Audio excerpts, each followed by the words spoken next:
2017, as UAE and Saudi Arabia were launching VAT, we took the opportunity to also digitize our entire source to procure to pay system and obviously also roll out VAT.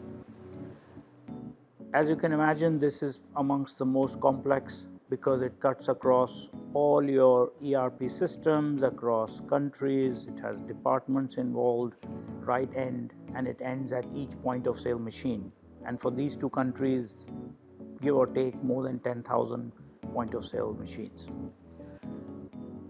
So I use a technique called pre-mortem.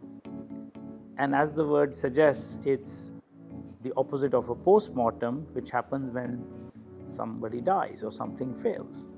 So in this case, it's a workshop with 100 plus people, everybody who's impacted by the project or the new solution, who's impacting the new solution, the core team, you name it, every department that has to be there is there. And we open up with declaring that this major transformation project has failed. It's in the national newspapers to add a little bit of drama. And now the world is asking, the board is asking, how come Landmark, such a well-run company, has failed to implement it? This then allows everybody to kind of go into a very different mode because there is no room for defensiveness. Each person, each department is asked that we're going to attack you as if you did not do your job or something went wrong because of what you did not do or did not anticipate. It's not happened, so don't feel defensive, so nobody needs to be polite.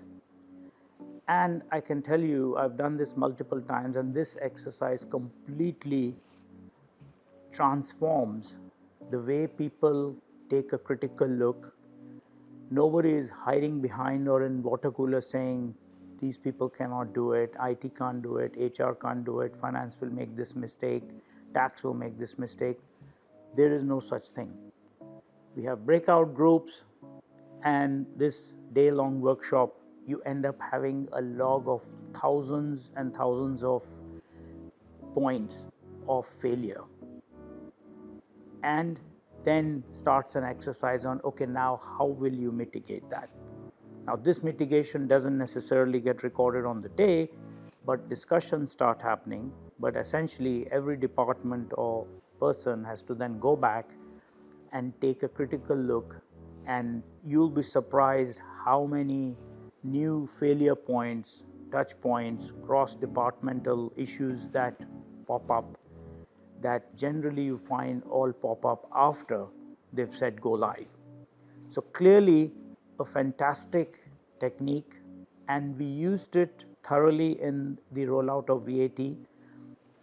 And the result is we had a huge kind of a, crisis room set up on midnight of 2017, and post midnight, after an hour, the leader who was leading this called me saying, there's something wrong.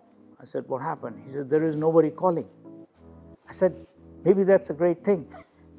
And that's what it was. At stroke of midnight, 2017, 10,000 point of sale machines roared to life, and every single one of them had the perfect setup for VAT. It may sound very trivial, but when you implement it across the company, across system, with so many people in the mix and having zero failure, I think it helps prove that the technique perhaps helped, because we know every other system we launch, there are challenges. So I'm quite a big believer. For a lot of our, almost all the big major mega projects that I'm involved in, we kind of help do this. We've done it for our biggest automated warehouse in Jafsa. We did a similar exercise that was so huge, it was a 3-day exercise. We are right now just recently done it for our financial ERP rollout, and hopefully we will have one more kind of a Six Sigma flawless execution. There's no secret sauce really. It's just about staying hungry, staying foolish, and staying honest.